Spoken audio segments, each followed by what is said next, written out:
The following is a special presentation of iRacing on LSR TV, your home for sim racing.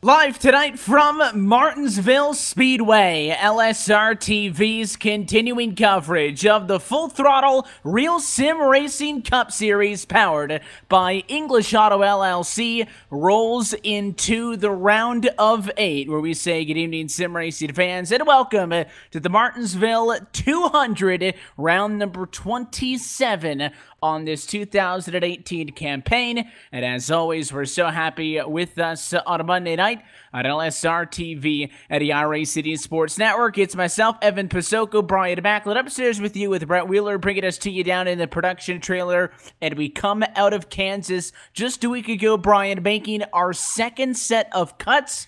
And the round of 8 starts right here, right now. The championship field now half of what it was at the start of the playoffs. Man, and what a competitive playoffs we have had so far this season. I mean, last week we saw it come down to just a couple of points either direction for some of these drivers that ended up not making it into this round. And now this is the time of the season where you have to bring your A game. If you're going to get to Miami with a chance to win the championship, you've got to step it up in these next 3 races. Of course, a win will guarantee you that spot into Miami with a spot in that Final 4. So if you can go out there tonight, win here at Martinsville, the next 2 weeks, it's smooth sailing. You know you're racing for the championship. If you don't, you have to worry about it next week when we head to Texas. And you've also got to think about it at Phoenix in a couple of weeks' time.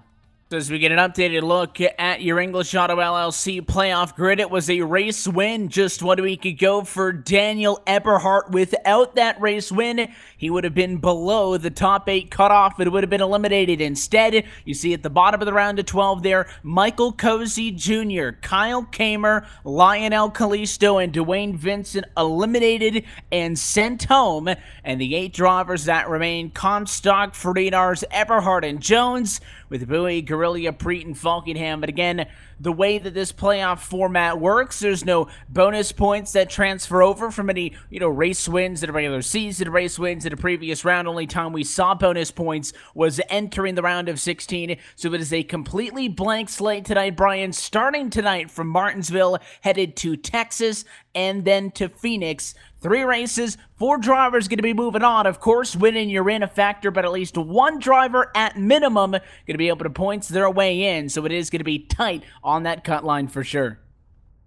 It absolutely is, and I look at this this round of the playoffs, and it's going to be extremely challenging. I mean, you look at these guys, and Andrew Freenarch has been so dominant, but you have 3 drivers that have stepped it up here tonight. Dylan Jones looks like he's going to take home the pole. Daniel Eberhardt, who won last week, he's starting on the front row, and then we have a non-playoff driver starting in 3rd right now, David Washington. So there's some guys up here that could really wreak havoc in this playoff run, especially for a guy like Andrew Freenarch, who has been so dominant. Now is the point where you cannot make any mistakes if you're a guy like him, having as many wins as he's had this season. You don't want to be outside of the championship 4 when we get to Miami.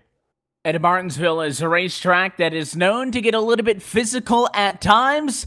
We'll see what's due up for us as we get set to go racing into Martinsville 200. Let's go trackside and take a look at your LSR TV starting grid for round number 27. A pole position, as you just noted, it is Dylan Jones by 1/10,000th of a second, because both he and Eberhardt shown with 18.897s. So it goes to Jones on the tiebreaker. Daniel Eberhardt, therefore, has to start on the outside of the front row in second. Awfully close, also back on row 2. David Washington rolls from 3rd position, with Andrew Freitas in a 4th spot, and Michael Cozy Jr. having just missed a ticket to the round of 8. He will start in P5.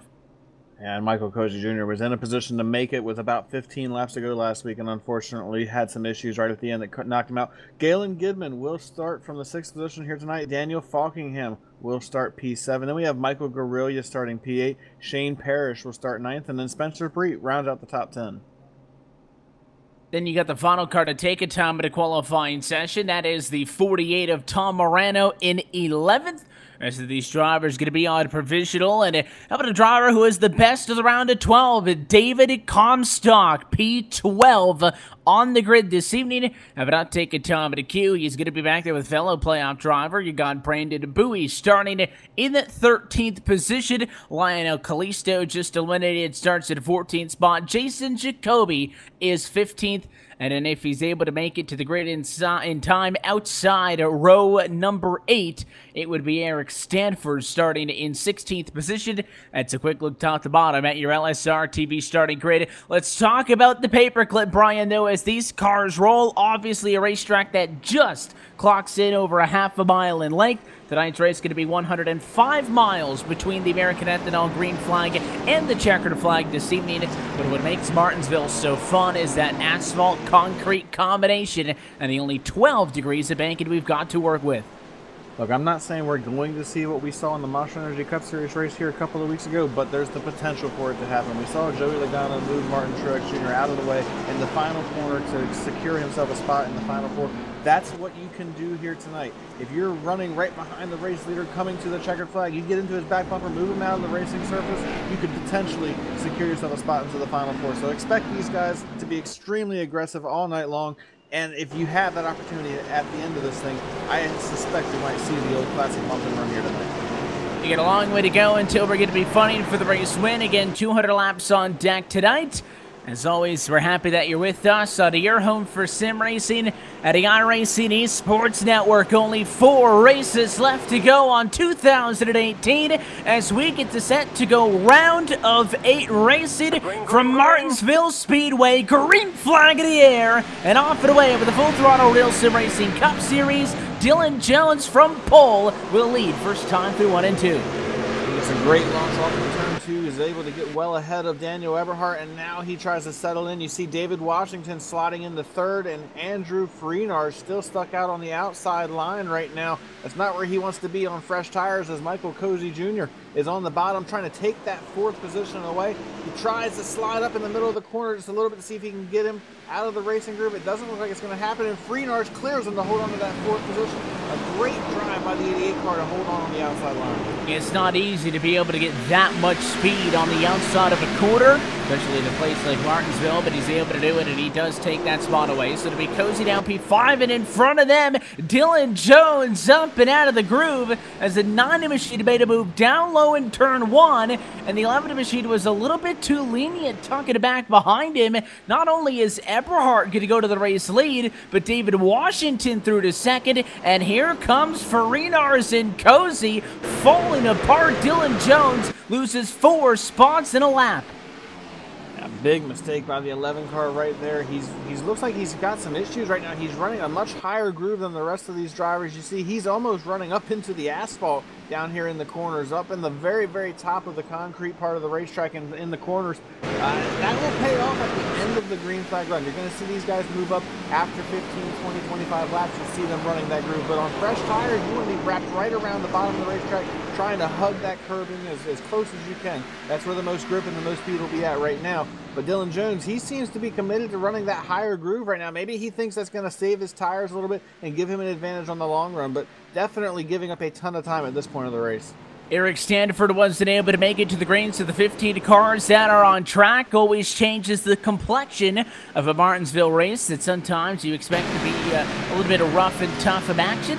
These drivers certainly have the ability to spread things out, go green for a long time. There is still that added element of course, this race is going to be physical at close quarters, but there is nothing to say that this doesn't have long green flag stretches over the course of this contest. Top 2 cars now starting to pull away just a little bit. They started 2-3. They're on 1-2 right now. It's Eberhardt atop Washington. Full running order you can see up at the top of your screen every single time around track. See if they can maybe get a little bit of space away from Farinars, pull a little bit of a gap. That's exactly what they're going to try to do here at this point of the race, and I expect we're going to see some pretty good green flag runs here tonight as well. There's not very many cars in the field, and these guys can get spread out at this point. You're not running over lap cars immediately like you would if there was a full field here. You're going to have quite a while before you're going to get there. So I don't know if we're going to see very many short runs here tonight, which means tire management will be very crucial. And I know that doesn't sound like a thing when you come to a little place like Martinsville, but tires mean so much at this racetrack, because if you overheat the rear tires on corner exit, you're going to have an absolute nightmare trying to get off the corner. It's going to be extremely difficult to do. You're going to be spinning the rear tires all night long. Looks like David Washington is flagged up. And as I was saying, no green or long or short green flag runs. We're going to have a caution here at Martinsville. Yeah, trying to find this one. A caution to flag out early from Henrico County, Virginia, and it is the contact with the 42 machine and the 12. You'll get a second look at the LSR TV replay here. It looks like it almost looks like Jacoby was going to give the 42 the room. Just, I don't know if the 42 with Comstock was really expecting him to get out of the gas that early and kind of let him go. He tried to drive it in hard, and well, they get into each other. It was a great save by Comstock and Jacoby. Probably shouldn't, but at a caution to flag, but his cars got sideways enough for the 7 to figure so the yellow flag is out. And while all that was going on, green or pit stops are underway. Brandon Bowie was the only driver to stay on the racetrack. Everybody else has come to pit road, and now the question becomes, do you take 2, do you take 4? What's going to be the call down here on pit road? We didn't have very many laps on the tires, so if you wanted to take 2, this would be an opportunity to do it and potentially not hurt your chances, as it looks like I thought Galen Gidman was going to go for 2 tires, but he decided to back up. Looks like, however, Michael Guerrilla in that 17 might have went with the 2-tire call. He's the first guy off of pit road, and looking back at it, indeed he was 2 tires right there for the 17. So there you go, a little bit of mixing it up early on for Michael Guerrilla, who was kind of stuck mid-pack. Early caution to flag. If there's any time to experiment a little bit with the tires, I guess that would be the time to do it. So scoring's going to update, and Guerrilla's going to jump from 7th to 2nd. And it'll be alongside the no-tire Brandon Bowie in the front row. And then, of course, Daniel Eberhardt in the number 94 was the first driver to come down pit road. He went with the safe decision, 4 tires, gas, and go. So that'll put him on the inside of row 2 in 3rd position. Washington Freedars round out your top 5. Lights on top of the pace car are out, so not a lot of time to sit around and kind of think about what's going to happen under these caution flags. Going to be a restart 14 laps down, long way from home still in Martinsville 200. Very interesting to see what happens with Brandon Bowie on the no tires. I think Michael Guerrilla will be okay on the 2 tires, but those no tires could be a disadvantage for that 43 car as we get ready to go back green. Pace car off it in. Let's see if the 43 is going to be able to get up and go, and how well the cars behind him react. If Guerrilla can't stay topside, watch out for Eberhardt, and it's the 90 on the 4 tires who gets sideways. It is a big checkup, row 2 on back, but the cars on the old tires were fine. It's still Bowie, race lead at a 2, Guerrilla 2nd, and now David Washington to 3rd and a wreck behind. Big wreck behind, and one of our championship contenders, Andrew Freenars, was caught up in that coming off of turn 2. He got into the left rear of the 1 car of Daniel Falkingham. Heavy damage, as it looks like Jason Jacoby had nowhere to go, ran right into the side, and that motor is smoking on the 88 car. This is the type of mistake you do not want to have if you're a guy like Andrew Freenar. He's been so dominant all season long, Evan Pasoko, and now he could be in very big jeopardy of not making it to Miami. And the Wonder Machine gets a little bit sideways. I think if you're Farinars, that Wonder Machine goes higher up the hill there if that doesn't happen. And obviously, Farinars drives into the one didn't push up any further, and well, that contact is going to be heavy damage. Not only did Farinars get into the wall, but you mentioned it there, and you saw it on the LSR TV replay. Jacoby nailed him all the way through. Also, heavy damage on Tom Morano's Ford Fusion. And all of a sudden, a world of hurt for Andrew Farinars as he limps a smoking 88 machine to the pit stall. And I think he might have been okay if he didn't come back across the track and get hit by Jason Jacoby. The contact with the 1 and then with the inside wall would have definitely hurt the car, but I don't think it would have been detrimental to the power of the motor. But when that car bounced off the wall back across in front of Jason Jacoby, that's what did him in.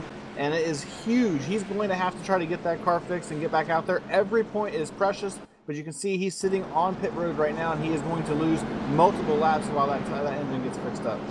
Back live, just mostly cars onto the pit lane getting damage repaired. Can't really understand how impressive the start was for Brandon Bowie and Michael Guerrilla. Yeah, it was only about 2 laps or so before the caution flag came out, but Certainly, the drivers that we were looking at to spin the tires would have been Bowie on Ungarilli on 2, not the Donnie of Eberhard, who he's about the one that kind of stacked up the field and led to that incident, but almost junked everybody at a front straightaway. And the Donnie, I think, obviously really wanted to get a good jump. He only falls to P5, so it's not all that bad for him as we get set for another restart, Brian, but that's not who I was expecting was going to have the issue, and well, we'll see if those guys in the front row can pull off another good jump here. It's extremely hard to get going on the bottom of the racetrack, especially when you're not the control car. You can dictate when you go when you're the race leader, but as that third place car on the inside line, you just don't know when it's going to happen, and if it happens in the middle of the corner, it's extremely hard to get up to speed. His car off it in, going to be a second time in a row. No tire. Bowie in control of the field on the inside. Everybody really wants to get going. A much better start as Bowie brings us back to the green flag. 19 laps down from Martinsville. He'll be clear for the race lead. No challenge for P2. It's still Guerrilla out on the inside line. Small challenge by Cozy. Oh, the contact! David Washington sends it into Michael Guerrilla. I don't think he meant to do that. And he rolls out of the throttle to give the spot back. Washington tucked in the lawn, got all kinds of loose, almost jumped the 17 car. Yeah, he actually locked up the brakes going into the corner, wheel hopped, and slid right into the back of Michael Guerrilla. It was a very amazing effort by both those drivers to not bring out another caution. Guerrilla did a great job hanging on, and Washington also did a great job in not actually spinning that car out on corner entry. But that's just how aggressive these guys are being right now, just trying to get everything they can. And right now, I'm looking at that 43 car. I'm thinking that was a pretty good move by staying out on the racetrack. He's got the track position, and he seems like that the tires are not really a disadvantage at this point, pulling away from these guys that are on slightly fresher tires. Of course, Michael Guerrilla took 2, but David Washington is on 4, as is Everhart and Cozy right behind him. So doing a great job right now out front. He did a very good job early on in this one, and like I said, limited amount of laps that everybody decided to dive down to the pit lane.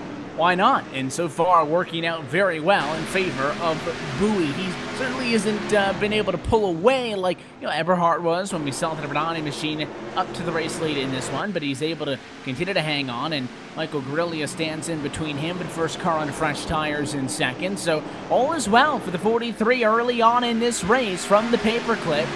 Coast at the final car inside of the top 5. Your pole sitter Dylan Jones in 11th position. And of course, the bad news for Andrew Faridar's is the 88 machine is still on pit road and in the pit stall, trying to see if that car is even going to be able to get back into this race at all. Only 8 cars left in the championship, and with 15 cars in a race, I don't think you can lose enough points, despite a dismal effort and a terrible result. If that P15 holds, to have to go into a win position, but certainly going to below the cut line and into the gray is not good news at all. So we'll try to follow what the championship picture looks like. A change back into P9. Lionel Callisto going to get passed up by Daniel Falkenham, and Dylan Jones wants 2 in a lap. He'll go now to the inside of the 1 and take it at a 2. Big move right there, but the battle is starting to heat up for the race lead. Michael Guerrilla is all over the back bumper of that 43 car. It looks like those tires might be coming to that number 17 car as he's moving around looking for a way to get around. Now the problem becomes actually being able to make that move, because it is so easy to run up on the back bumper of somebody here, but it is a very difficult thing to do to actually make the move and pass them. And this early in the race, you don't really want to upset anybody by moving them out of the way. You can make that decision if you want to, but it's going to come back to haunt you later on in the race. So if you're Michael Guerrilla, you just kind of want to be patient right here, wait for the 43 to make a mistake and see if you can't capitalize, or just keep trying to back that corner up as he did right there to the inside for the race lead. Here comes Michael Guerrilla to the inside, and Bowie goes really wide. Is he going to try to challenge him off turn 4? He gives it a run, but I think Guerrilla is going to beat him down here in 1. He's got a nose, but look how hard he drives it into turn number 1. Brandon Bowie somehow going to come out of that even now with Michael Guerrilla still on the inside. And now the magic comes to an end in turn 3, but I thought he was done headed into 1. 43 made that battle, lost a lot longer than it probably should have. And now he'll look for the crossover as he tries to sneak back down. Oh, there's going to be contact behind. Washington gets loosened up by Cozy. The 77 did immediate apologizes. They both hang on, but a lot going on up front as that naughty Daniel Eberhard tries to get some lost spots back outside on Cozy. Listen, if you're any of the playoff drivers not named Andrew Freenars, this has instantly became a humongous opportunity for these guys because he has been so difficult to beat all season long, and you know right now he is not going to win here tonight at Martinsville. So if you're any of these other playoff drivers, this has become, in my opinion, a must-win situation because you know you can take away a victory from him and guarantee yourself a spot into Miami. So for guys like Michael Guerrilla, Brandon Bowie, they know what type of opportunity they have sitting right in front of them. That's why they're being so aggressive right now. Bowie continues to hold on to that second position, and he is going to be extremely aggressive to try to stay up here for as long as possible until we either get a caution or until he can get to pit road and get fresh tires, whichever comes first. But you just have to stay this aggressive right now when this type of opportunity arises. Yeah, that's definitely the case. So you just got to roll with it. Try to make, you know, the best of any given situation. Of course, a long race still to go for Martinsville, but certainly some drivers in a better spot than others early on. 12 cars still on track. 12 of them are on the lead lap. Andrew Freenars has just now returned to the racetrack, 13th place and 9 laps down, but that is critical because he passed both Jacoby and Morano. Those drivers have gone behind the wall after being involved in earlier incidents. Their nights are done, so they're not playoff drivers, but those are 2 critical points that could come down to making a difference after Phoenix, whether you are in or whether you are out of the championship 4. And now slowly starting to see a little bit of separation up front. That 98 of David Washington now up on the outside as he tries to get around Cozy. The 77 not willing to give up the bottom of the racetrack, and he's got some reinforcements there with teammate Spencer Preet, who is still in this playoff championship. There's been a lot of door banging between the 98 and the cars down low, and instead of gaining a spot, Washington's going to drop one. He'll hit Preet down into turn 3, a second piece of contact now, and Spencer Preet hangs on to it. A lot of action going on the racetrack right now, all over the place back here for this 4th, 5th, 6th position right now. Great racing going on a little bit further back between Daniel Falkingham and Galen Gidman. They are side by side. That's for 9th and 10th position right now. Falkingham down on the bottom, Gidman on the outside. They're both trying to get as much as they can at this point of the run. Of course, Falkingham is fighting for potentially a spot in the Final 4 at Miami, so he needs to get every position he can right now as he is trying to get back around. You see Galen Gidman was actually able to hold on to that 9th position and now tried to get away from him, but a little bit further back up front, you can see David Washington. I don't know if he's got a very good long run car here tonight because now that we're getting a few laps on the tires, he is fading in a hurry. He lost several positions, as we just mentioned, and now it looks like he's at jeopardy of possibly losing another spot to Dylan Jones here, as Jones is caught right up to him and is on the back bumper of him. He's right back into this thing. The 11 has had a little bit of a rough go thus far after qualifying on a pole position. Finds himself cycled out of the pace, and the good news is the car's still clean. That really can't be said for a lot of cars who run a lot of laps mid-pack for the Martinsville Speedway, but he is doing a good job of using that speed to tell the tale of the tape, and he is going to look, maybe thought he was going to go outside on David Washington, but he will stay in line for the moment. Maybe just trying to make sure you're not really tucked right up behind that car, but he is going that higher line, Brian. I know you said it a little bit earlier, maybe trying to conserve those tires a tad bit. He lost 4 spots at a single lap and hasn't really looked all that enthused to get them all back, albeit there's 158 laps to go this time by, but he's certainly not racing nearly as hard as I would say a majority of the field has been. Being very patient at this point of the run, but a battle is going on right now for that 2nd and 3rd position, or 3rd and 4th position rather, as Daniel Eberhardt's to the inside of the 43 of Brandon Bowie. They are side by side, and you can see Bowie is not going to give that position up. That is a point to a playoff driver, so he is going to be very aggressive and try to hold on for as long as he can. Pinches down the 90 car through the middle of the corner, tries to carry that speed off the corner. Oh, Eberhardt gets a little sideways. That's going to give Bowie an opportunity here, but he is going to have his hands full with that guy on fresher tires. Daniel Eberhardt has the advantage, but Bowie continues to fight back on the outside line, and the longer the run goes, the more that outside line is really going to come in Evan Pasoko. As you can see right now, Bowie's doing a great job defending. This is eventually going to be the line you're going to see these guys running all the way around the track. Yeah, as the more rubber gets put down on track, and because that lower line here at Martinsville is looking like that non-initiative Eberhardt caught the curb a little bit there. How would that have been for a finish? Side by side by 5/1000ths, the advantage to the 43 on the outside in that battle for position, but certainly down on that lower line, the concrete, you're going to be able to very clearly see that rubber get put down on track, and It is going to be very noticeable as this race goes on. But it's good racing. A little bit of contact there, but nobody's cutting down on anybody. Nobody's pushing up intentionally on one another. But as good as you'll get side by side from Martinsville. And you want to talk about dead even. Hard to tell who's got the advantage in this. Bowie, though, overshoots corner 3, and that'll throw it away. So Eberhardt now back into second. And Michael Cozy Jr. wants to crack the top 3 first time tonight. If he can complete this move down low, don't count on the 43 to make it easy. That's the one thing that is so hard about racing side by side here at Martinsville, is it gets you out of your rhythm. This is such a rhythmatic track. If you can get into a rhythm, you typically can run much more consistent laps than anybody else, or any other track for that matter. And being stuck racing side by side like they were for so many laps, it just messes your rhythm up and eventually will make you make some mistakes. And that's what we saw in that 43 car. But now he is fighting once again side by side, this time with the 77 of Michael Cozy, trying to hold that car off. He's doing everything he can to keep the track position he gained by staying out. He's able to clear Michael to move up into that 3rd position. Now the question is, can he hold on to it? And can he try to run back down that 90 car, who is looking really fast as Daniel Eberhardt is now beginning to run down our race leader. And remember, Michael Guerrilla took 2 tires out of Pasoko, so now we get to see the 2-tire versus 4-tire call and see which one's going to be the better one. Right now, it looks like that 4-tire call might be the way to go, because Eberhardt is about a 1/10 of a second faster every single lap.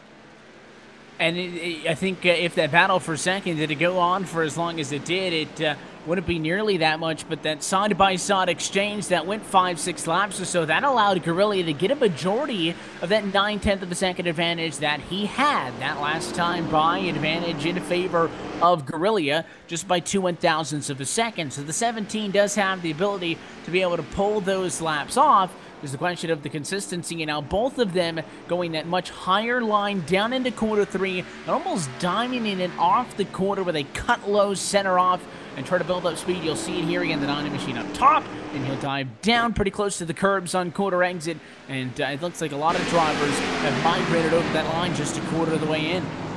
What that line does is it gives you a straight run off the corner, makes it easier to get that drive off. It also keeps the car from getting as loose, because when you're down on the bottom of the racetrack, you have so much wheel into the car trying to get off the corner that it really makes the car a handful when you start accelerating. When you have that straight drive off the corner, you keep the wheel straight, you can definitely get more power down. So that's why you see these guys moving up and then cutting down coming off the corner. It's a great way to manage your tires and to get the most out of your car at the same time. But it looks like Eberhardt's still doing it just a little bit better than Michael Guerrilla. He's cut that gap down to less than 1/2 of a second at this point. But the problem is going to be making the move to pass Michael Guerrilla. We saw how hard it was for him to pass Brandon Bowie.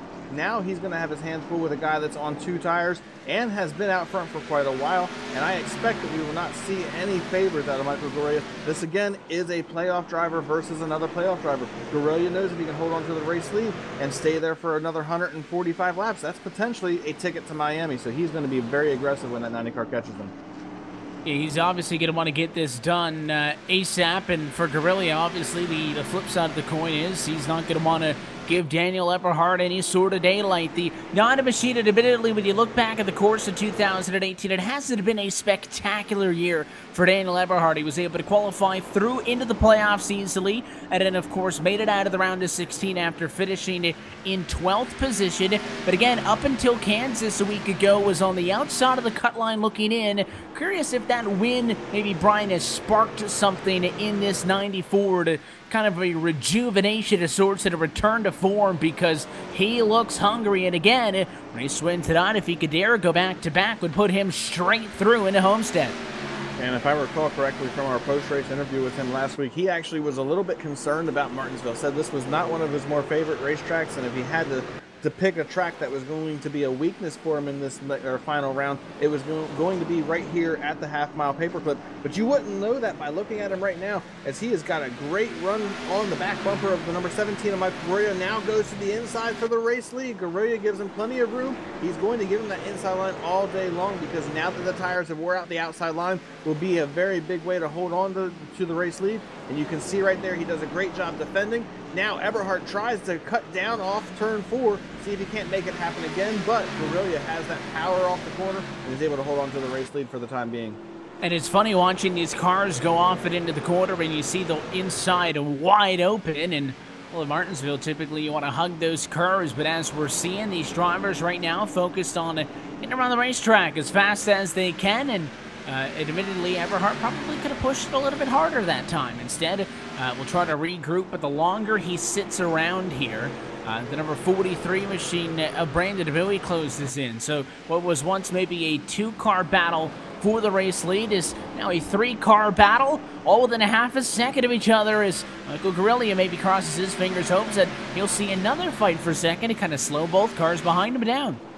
It could be a 3-way battle for second, as Michael Cozy Jr. is right there as well. He actually almost made contact with Bowie in the middle of 1 and 2 that last time by. He went to the bottom of the racetrack. Bowie kind of ran the middle, and they almost collided, but did a great job of staying off of him. Now you see Cozy trying to squeeze underneath that 43 once again, but just can't get the power down off the corner. That's been the story. Once these tires wear out, that high groove is where you need to be, and if you get stuck down on the bottom of the racetrack, you just cannot get the drive off, and that's going to be how it is all night long on these older tires. As you can see now, all these drivers are starting to move around again just a little bit. I believe they might have been trying to get around the lap car of Andrew Freenars, but back to the bottom of the racetrack for a couple of laps there. And you can see Eberhard, he's trying again on the bottom of the racetrack now, just cannot get to the back bumper of Michael Goria. And Evan Pasoko, I promise you, if this was coming to the white flag, that would be a much less patient move by Eberhard. I suspect we'd have seen a bumper right there.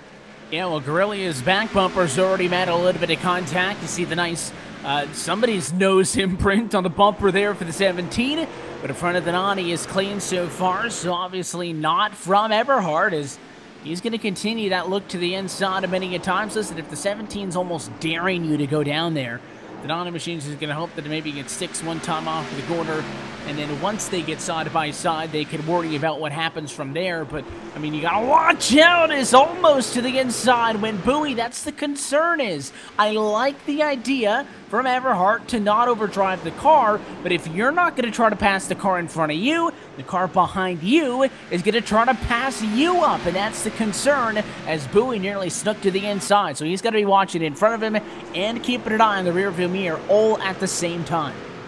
There's always action going on at Martinsville, and I look at the top 6 right now. They're separated by 1.8 seconds. That is not a lot at this little half-mile paperclip. Spencer Preet is only a few car lengths behind our race leader. When you look at it, he's about a half a straightaway behind, and normally you'd think half a straightaway is a lot, but that's only, just a couple of car lengths here at Martinsville, and all of these drivers are in the hunt. And it seems like now as the tires wear on, you're starting to see some of these drivers that had faded at the beginning of the run really starting to come into it. I'm specifically looking at that number 11 car of Dylan Jones. He restarted outside of the top 10, and now he is all the way up to 5th. And I believe he might have one of the best cars here if he can just get a little bit more track position. The problem is it's become so hard to pass now. You almost have to start laying the bumper to these guys in front of you if you want to be able to make the move. You see Dylan Jones, he's trying to make the outside line work. But the problem is, so is everybody else in front of him, which makes it extremely difficult to make those moves.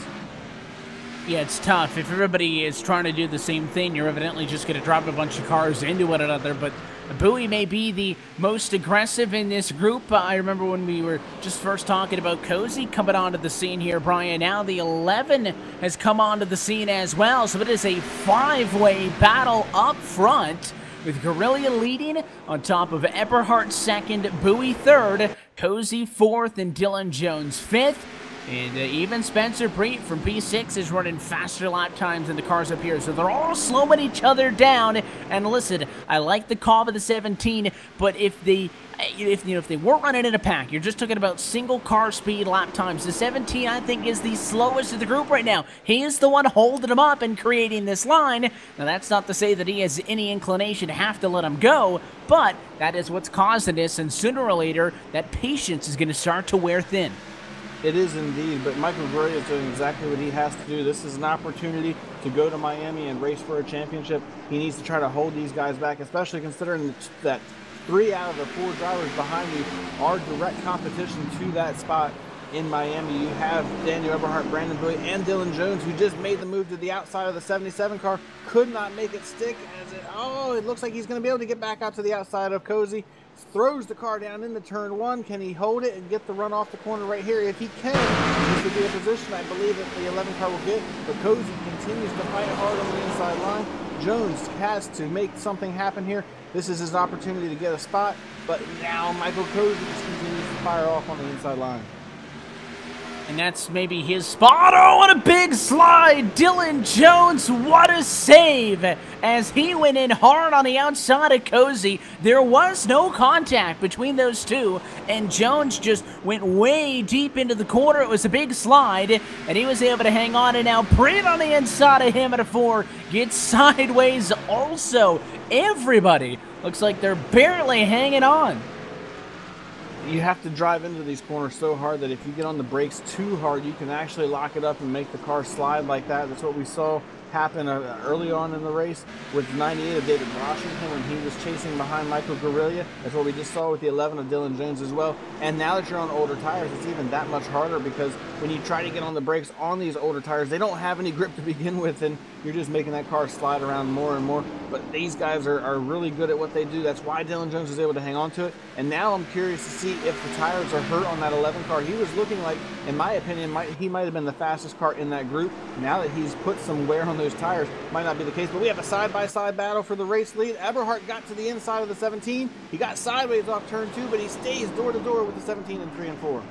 Still side by side, look for the run off of the corner as Eberhardt tries desperately to be able to stay in the gas. He throws it hard now at a turn number 1. And a 17 Machines line allows that bottom to be open enough for the Nana to do those moves. It's just so hard to match Guerrilla, if not impossible to match him on exit. Oh, there's going to be contact. Beating and banging for the race lead out of Martinsville as that 90 stayed a little bit higher on exit. Now they get into each other again. The 90 is tired of sitting around, and it's getting physical up front. And that's exactly what you expect here at Martinsville. And the patience, as you mentioned earlier on, they're beginning to run thin on the 90 car of Daniel Eberhardt. He knows he's faster than Guerrilla right now. He knows that he can get that race lead. He could potentially check out on these 3 drivers that he's racing with right now. But the problem is Guerrilla is not giving him an inch as they stay side by side for the race lead. That's allowing Brandon Bowie to start creeping in. Eberhardt slides into the corner. He makes contact. He goes around. Looks like we're going to caution Eberhardt hard under the wall. And you had to feel like it was coming after the last few laps. The Nana machine had been getting a lot more aggressive, maybe is the word, down into the corners. He wasn't being as loyal to the very bottom. Kept pushing the 17 up, but it just drove that one in way too deep. Came up and across the nose. Guerrilla, he went. And from a possible race-winning position to the outside wall in the blink of an eye, as the LSR TV replay shows. And that is 2 of our playoff contenders that have had some serious issues here tonight. And you can see he just locked the tires up going into the corner and just could not hang on to it. Michael Guerrilla did nothing wrong, was just trying to make the corner without hitting the ball and does a great job. And unfortunately for Eberhardt, some pretty significant damage to the front of that car. It doesn't look like it's as terminal as it was for the 88 car, but definitely going to hurt his chances. Meanwhile, all these drivers have come back to pit road, and after that extremely long green flag run, I think the call is pretty simple. 4 tires and fuel. Now it just becomes who can get out of the pits quickest, and it looks like the 17 right now, he's going to be the first guy out of his pit box. And you see Michael Guerrilla wins the race off pit road. Brandon Bowie will come out in second, followed by Michael Cozy, and then it looks like we have Dylan Jones possibly coming out right after that. He saw that battle on for the pit lane just as we came back to live there. Guerrilla does win out in that. Martinsville always a fun place to watch the races off of the pit lane because, you know, those last 10 stalls or whatever on that left-hand bank on the inside of 1 and 2 can get a little tight. There is no surprise, though, that the decision this time around for Guerrilla is 4 tires and fuel. So he will lead atop Bowie, Cozy, Jones, Preet. Looks like actually no changes amongst the top 8 or so cars. So the big question is, well, what does Daniel Eberhardt have left? I'm not sure he's going to be able to battle for the race win, but what is he going to be able to battle for? Well, right now it kind of looks like the Batmobile. There's no front end on that number 90 car. He'll come back down pit road. That tells me, obviously, he has some outstanding damage that he can try to get repaired. So it may be a long night. If there's any track, though, to get some damage, I guess Martinsville the place to do it. Hardly an aerodynamically sensitive racetrack like we'll see when we go to the fast Texas Motor Speedway next week, should say. Yeah, he's got the advantage of that. If he can just keep that car from having any overheating issues or have still, if he doesn't have any motor damage, he could still be somewhat competitive here tonight, but it's going to be extremely difficult. As you mentioned, I don't think he's going to be able to compete for a race win anymore, but now it just becomes salvaging, trying not to lose too many points. course, he's still running inside the top 10 because of the issues we've seen from some of our other drivers, but still, he is the second to last playoff driver right now, and with a clean slate at the beginning of this round, that means right now he would be 7th in the playoff grid. That's not where he needs to be. He needs to be in the top 4, so definitely needs to try to get that back out there and get as many points as he can as we're about to go back green. It's been critical all season to get those good results, but you could get away with maybe a race or two like this at around a 16, maybe even around a 12. But when it's like this, at a majority of the fields, your fellow playoff drivers, you need great results. And Michael Guerrilla, who's able to make it through all of that chaos, restarts us as your race leader. And a lead easily at a turn number 2. Bowie stays second. The fight's going to be for third. I think the 11 Dylan Jones will be hard-pressed to make the outside work, though. We'll see. As side by side for third and fourth as Dylan Jones continues to fight back on the outside line. Of course, on fresher tires, the inside line's the place to be, so it's going to be a little bit more challenging if you're Dylan Jones, but he will not give up that fight on the outside line. Gets a great run off of turn 2 right there, but Cozy goes right to the curving in 3 and 4. Has the run through the corner, but he has Brandon Bowie right in his way, cannot get the power down off the corner, and that allows Dylan Jones to fight back once again. They remain side by side for third, and this is a big, big opportunity for Dylan Jones if he can get ahead of that 77 car. That puts him in a great spot to go up there and try to challenge for the race lead. Yeah, if he's able to close this out, and you can see the 77 to Cozy on the inside, real sideways. That's going to give Dylan Jones about a 3/4 car length advantage into turn 1. All he needs to do, hit quarter 2 here on exit. Third place is his, and he's got it. So Jones back up into third for the first time in what feels like ages as we work lap number 91 of 200. But at Martinsville Speedway, Jones back into the top 3. Cozy slides to 4, still with the 37 tucked up behind him as well for side-by-side action a little bit further back. The 1 in the 98 car going at it down into turn 3. Great racing going on back there between the 1 and the 98. David Washington on the bottom of the racetrack trying to make something happen. He has not had the night. Oh, as he gets contact from the 1 car, has not had the night that he expected to have. Of course, he's a 3-time winner here at Martinsville in the Full Throttle Cup Series, so definitely not the night he was looking for as he just continues to struggle along back here in the 8th position. But Evan Pasocco, I was just looking at it right now, and as they run, our top 4 in the points would be Michael Guerrilla, Brandon Bowie, Dylan Jones, and Spencer Preet. Now, had we talked about this at the beginning of the playoffs, would you have imagined those 4 names being the 4 drivers we'd be talking about potentially making it to Miami? Of course, I know we have a long ways to go, haven't even gotten past halfway yet here in Martinsville, but with the clean slate that these guys get every week, there is no advantage to a guy like Andrew Freenars, who has 8 wins on the season. He's as vulnerable as anybody else, and right now he's sitting on the outside looking in. Yeah, it's really been great runs, especially for somebody like Spencer Preet, who has been very consistent. Preet did very good in the round of 16, not as good at a race at round of 12. Kind of flip side of things for Dylan Jones in the 11. Remember, he was maybe the best driver in the series at the midway point of the year, and Andrew Freenars went on a completely asinine tear, winning six races, I should say, in a row at the end of the regular season, all of the open round of the playoffs, and then the round of 12 opener at Dover. He really hasn't been in a position like this, and of course his problems early, they put Jones back in a great spot. Jones has been getting better and better as these weeks have ticked on here in the postseason also. Yeah, he's definitely ramped it up here, and that's what you have to do. When you get to this point of the playoffs, you have to step it up and show what you have. If you've been saving anything, this is the round you have to step it up and give it everything you've got. That's what we're seeing out of all of these drivers, and I have to say, I am really impressed with both Michael Guerrilla and Brandon Bowie. These are 2 drivers that maybe haven't necessarily had the seasons that they were expecting. Of course, Brandon Bowie won the season or segment 1 championship. He's got a couple of wins on the season, but he has not had the summer and fall stretch that he expected to have. Of course, Michael Guerrilla, on the flip side of that, has not had the season that he was hoping to have at all. Has just 1 win on the season, but really has not been a threat all year long. This is an opportunity and a statement race for him. If he can go out of here and get a victory and secure himself a spot into Miami, this gives him some huge confidence and huge momentum as we get closer to the end of the season.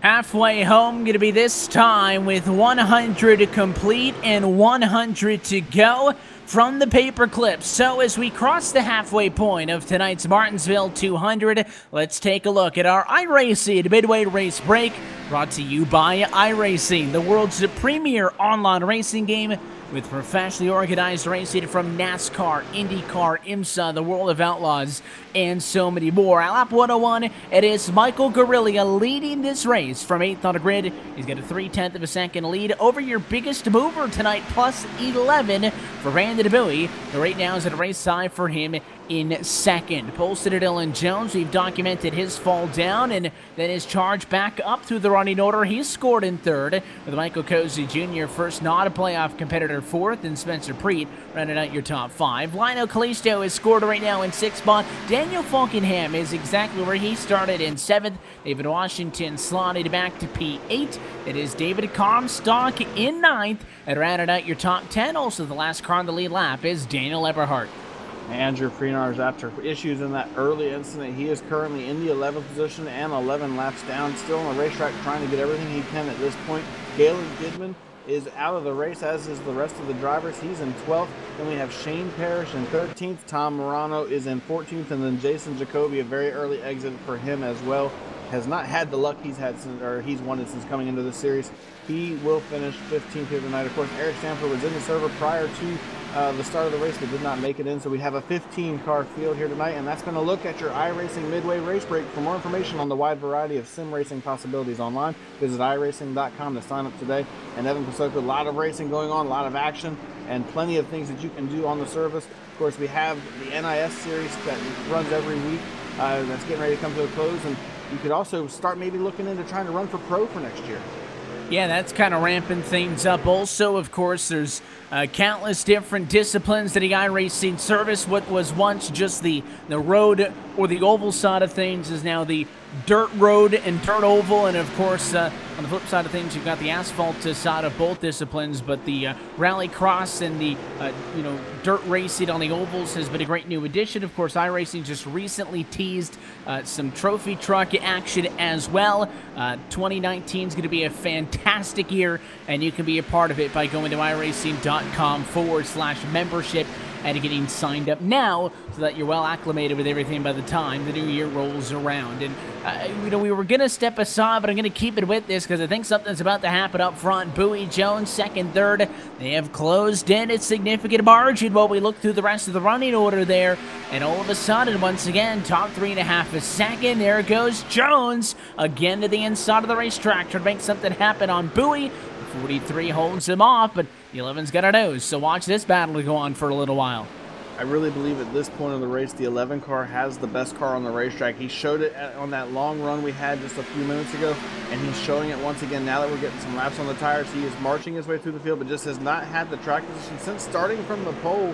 He fell back early, but now he's fighting back, and he is side by side with Brandon Bowie. But as we saw earlier in the race with Bowie against Eberhardt, I do not expect Brandon Bowie to give an inch right here. He's going to fight for his virtual life as he continues to battle hard on the outside of the racetrack. And he has, in my opinion, the preferred groove. But Dylan Jones has been so fast on the bottom of the racetrack, he might be the one guy that can make that inside line work and potentially take the race or that position away from the 43 car. But you have to be so careful. We saw what happened with Eberhardt. He locked the brakes up, he got sideways, and he ended up turned around and up against the outside wall. So you have to be very careful for Dylan Jones. You don't want to suffer the same fate. And we'll see just how patient these guys are, and maybe if they learn from some of the similar battles of the past. As looked like the 11 got a little bit out of shape that time at a 2 and decided to roll out of the throttle to not take Bowie out. So for the moment, things stay Guerrilla, Bowie, Jones, 1, 2, and 3 for the Martinsville Speedway. So we'll take a quick opportunity to step aside, and when we come back and run this one out to the end as the round of 8 for the Full Throttle RealSimRacing Cup Series get it underway tonight. Michael Guerrilla, your race leader from Martinsville, with less than 90 laps to go. You're watching LSR TV on the iRacing Esports Network. The most realistic online racing sim ever made. This is iRacing. Detailed laser scan tracks, fully dynamic real world cars, and over 50 series to choose from. 6 online world championships offering over $100,000 in annual prizes. This is the original esport racing game. This is iRacing.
And back live for the Martinsville Speedway in a battle for the race lead at lap 122.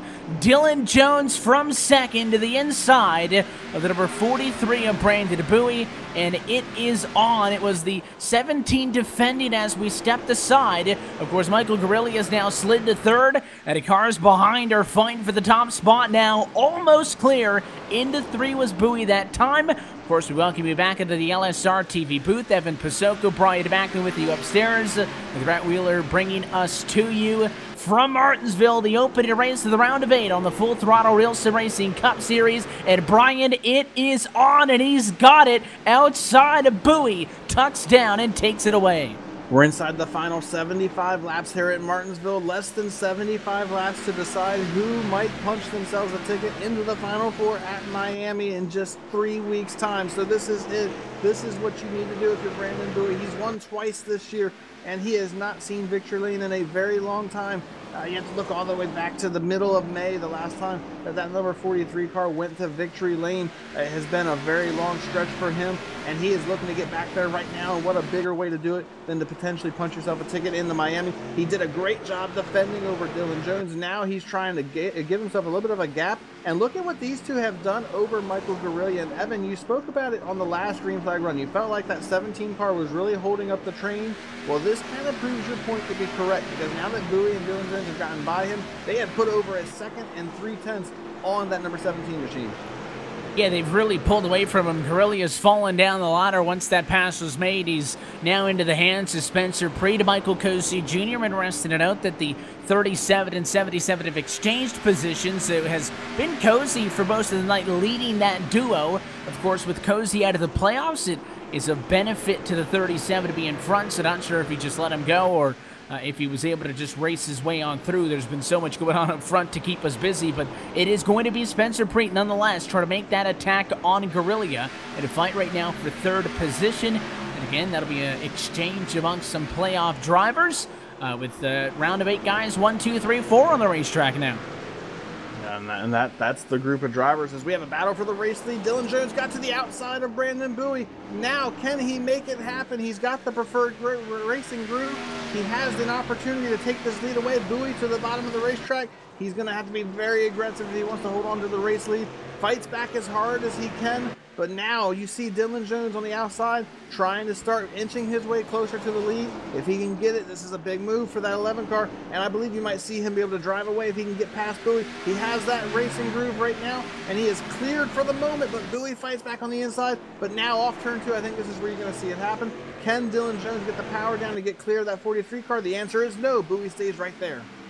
Bowie's going to be right there as well, but it looks like it is going to be a losing battle. How about this time at turn 4? Jones to the throttle, yes sir. The 11 car on the outside, and it is so difficult to get that outside positioning. That's why we've been seeing drivers run a higher line, not care about leaving the bottom open, because the outside's good for defense, so therefore it's good for offense. And Jones back to the race lead for the first time in about 120-something laps after he started this one from pole, dropped back early. His charge to the front now complete, inside of 70 to go. And while that was going on, we just saw Daniel Eberhardt retired from this race, so he will officially finish in the 11th position, and that gives another point to Andrew Freenar. So that's a very critical thing for that 88 car. He was able to stay on the racetrack, and now he is trying to salvage as much as he can. That puts him up to the 10th position, and that definitely makes his damage control well underway here tonight. But now we have to look back to this battle for the race lead. We're inside the last 70 laps of this race. Dylan Jones has an opportunity here, and this is one of the drivers that we did talk about after the dominant summer that we saw this 11 car have. We felt like he'd be the guy that could potentially challenge Andrew Freenar. Well, now he's in a position where if he can hold on for just a handful more laps, he could potentially punch that ticket. And now knowing that the 88 car is going to have some work to do over the next 2 weeks, this really kind of relieves the pressure for Dylan and allows him to get prepared for Homestead. Puts him in a very good position if he would be able to close this one out as it sits. Last time Dylan Jones was in victory lane was from Watkins Glen. In a very exciting performance that marked what was a 5th win in 6 starts for him back on segment number 2. It has been all Freenar's, Comstock, and Eberhardt with race wins since the playoffs have started. And again, because there is no bonus points, everybody on an even slate this evening. So it's not like somebody is in a position like we saw out of, I think, a reason Joey Logano was so aggressive with that move on Truex over the weekend, Ryan, because of the playoff points and the way all of that works on the Monster Energy Cup Series side of things. He was already at a deficit. Tonight, there is not that deficit now. I don't think these drivers are going to shy away from one another because of that. This win certainly does help you. Nobody in a critical spot quite yet, though. I was going to say, they may not be in a critical spot, but if you're coming down to the wire, if you're Brandon Bowie, you're right on the back bumper of Dylan Jones coming to the checkered flag, and you know if you can move him out of the way and get to the checkered flag first, you have an automatic spot into the Final Four. I think it would put any driver in a position to have to make that decision. I know if I was in that situation, the 11 car is going for one heck of a ride, and I'm going to get to the checkered flag before him, no ifs, ands, or buts about it. So that's what you have to look for. But at this point, you have to get to that part of the race. We've seen the long green flag runs have been a thing here tonight. And now, inside 60 laps to go, you have to keep the tires on the car. That way you're close enough to be able to challenge Dylan Jones and have enough car left to actually race with him. You know how good Dylan's going to be here. He has been so fast on the long run tonight. And now you just have to do what you can if you're Brandon Bowie to stay with him and stay as close as possible to the end. And he's actually been a little bit better the last couple of laps around. Obviously, Jones was able to make that pass and ends up winning out in that exchange, but I mean, they looked pretty even. Maybe it was something as simple as Jones had the preferred lane because Bowie slid back a couple of car lengths off since then, though. It has been that the 43 has started to creep it back towards about a car length right now, which is the gap between those two. Now, I don't necessarily think Brandon Bowie is going to go for an immediate move, maybe go to the outside of the racetrack and try to make the move like we saw to Jones, but I completely agree with you, Brian. These guys are 2.7 seconds ahead of third on the back, which is still, by the way, Michael Guerrillo. Spencer Preet has not been able to get around him in a fight for third and fourth, and there has been a little bit of contact between those two, so I'm surprised it still sits in that order, but I think Bowie's content right now if he can ride around second, but you can't let him pull away and to keep him within those couple of car lengths distance so that if this goes green towards the end, you have enough time and you're not too far back to be able to make something happen.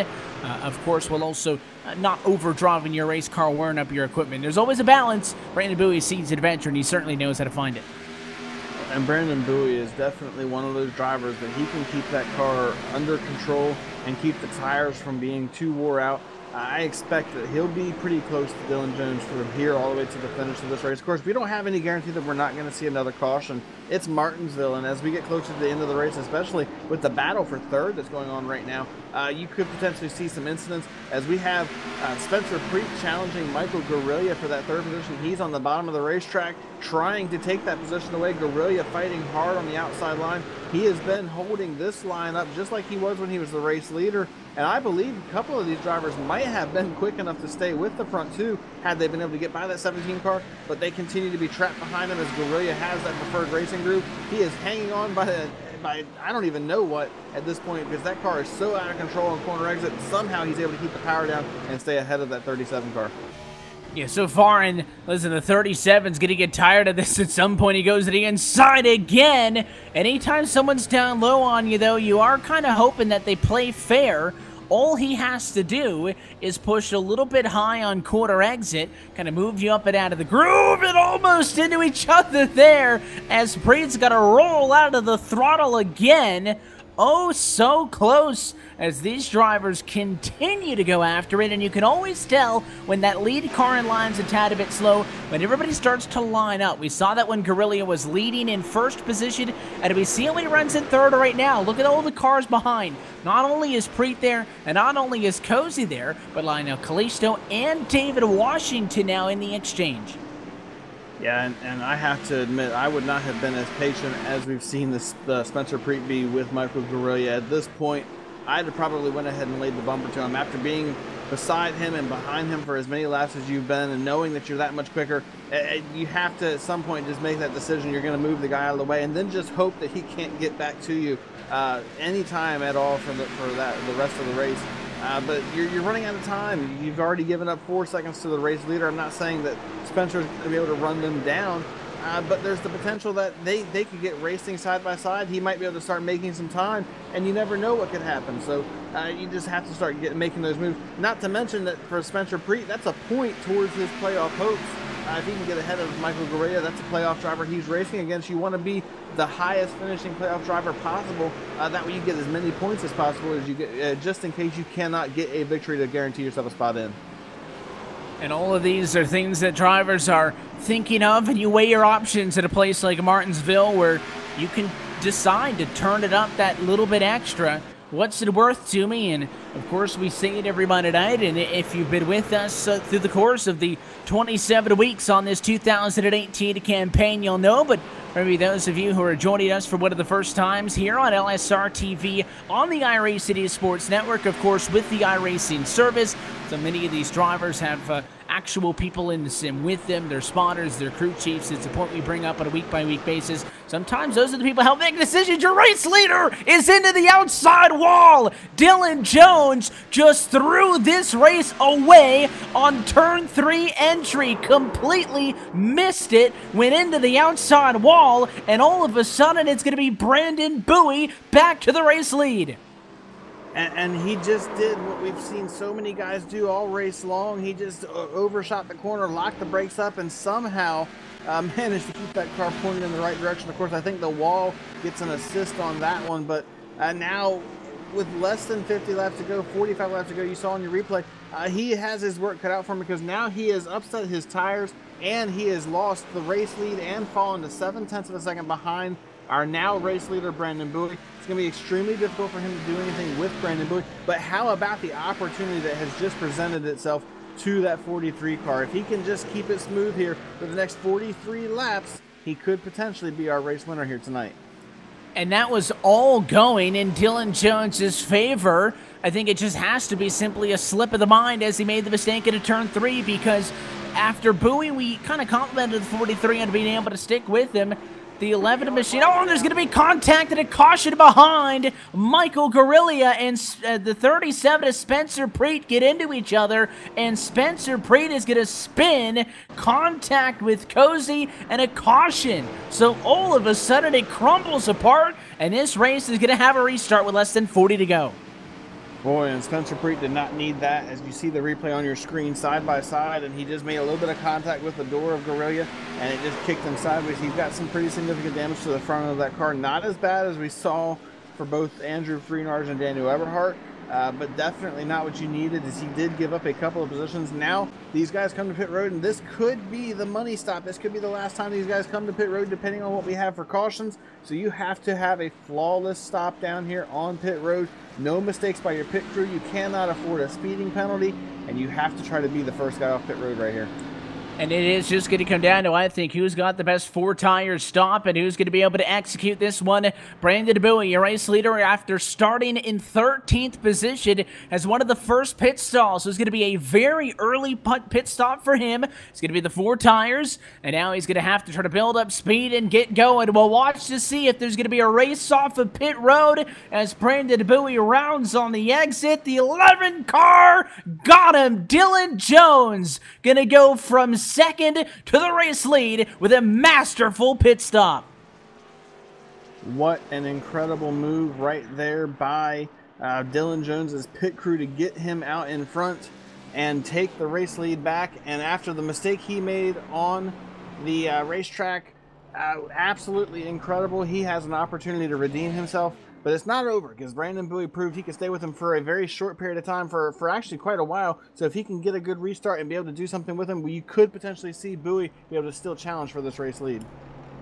And it is going to, I think, critically in all of this, puts Bowie on the outside of the front row, which hasn't been a terrible spot. In fact, you saw in that last run, Brian, maybe the preferred line, but I still think the bottom the place to be right off of the restart. So for Bowie here, his goal, I think, is going to be to try to stay alongside the 11 for a couple of laps until that advantage then switch back to the outside, and maybe he's got something going. But it is all going to come down to getting a good start.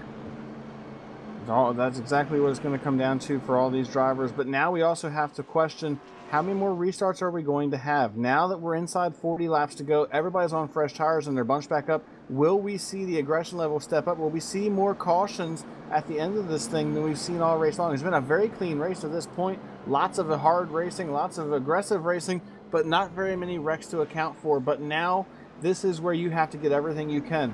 If you are a guy like Spencer Preet who just had issues, you need to try to make up some points. If you're Brandon Bowie, this is an opportunity. If you can challenge Dylan Jones on the restart, you could potentially take the race lead and the race win away. And then if you're guys like Michael Cozy Jr., David Washington, you really have nothing to lose at this point. If you're Michael Cozy, you've already been eliminated from the playoffs. You want to just try to end this season on a high note. And if you're David Washington, you were never in the playoffs to begin with. Why not try to go get a win on the season?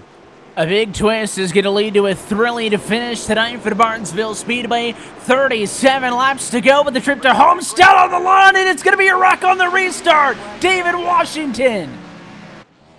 Wow, and that was just everybody trying to get up to speed, and much like we saw on one of the earlier restarts, he could not get going. He spun the tires, and around he went, and he collects Daniel Falkingham, who has very, very heavy damage to the front of that car. I believe Comstock might even have a little bit of damage as well. Not as significant as the one car of Daniel Falkingham, but a huge incident right here on the restart.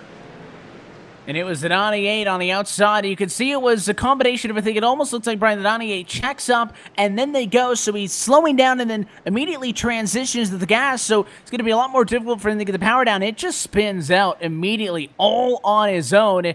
Preet gets a good hit on the right-hand side. Comstock does get some left front damage, but certainly Falkingham, who got the worst of that because it rips the front end off of the one car. And pit road open once more as we rejoin things live. That's all going to be for repairs. Yeah, lots of guys down on pit road trying to get some damage repairs now. And boy, how this whole complexion of the race has changed and how the complexion of the playoff battle has changed. Because earlier on, we talked about it being Dylan Jones, Brandon Bowie, Spencer Preet, and Michael Guerrilla. Well, now three of those drivers are still the same, but you have to look at David Comstock, who has not really had the race that I think he even expected to have. He's been well outside of the top five most of this race. At one point was the lowest running playoff driver still on the racetrack, so having a pretty rough night, but now he finds himself up in fifth on the racetrack, and he would potentially be fourth in the playoff running. Depending on how this thing plays out. He has an opportunity now to try to get a couple more spots to restart from the inside line. And I also look at Brandon Bowie here because on that last restart prior to the wreck happening, he did not get going. Dylan Jones had an incredible restart, and Bowie really missed the start altogether. He has an opportunity to redeem himself and try to get a better restart this next time around. Yeah, almost a do-over here to try to get a second shot at life. Lights on top of the pace car stay on. So at least one more time around before this race is going to go back into green flag conditions. Perfect opportunity to say hi to our friends over at English Auto LLC. English Auto is a full-service luxury automobile repair center in Odenton, Maryland that is conveniently located to serve both the Baltimore and D.C. markets. English Auto specializes in Jaguar, Land Rover, Mercedes, Volvo, and BMW service. Founded in 2007, English Auto is now in its 11th year of business, and with a staff that has over 60 years of combined experience in the automotive service industry, English Auto has an A+ rating from the Better Business Bureau. For more information, you can check them out online at www.englishauto.us and keep up with them on social media at facebook.com/English Auto.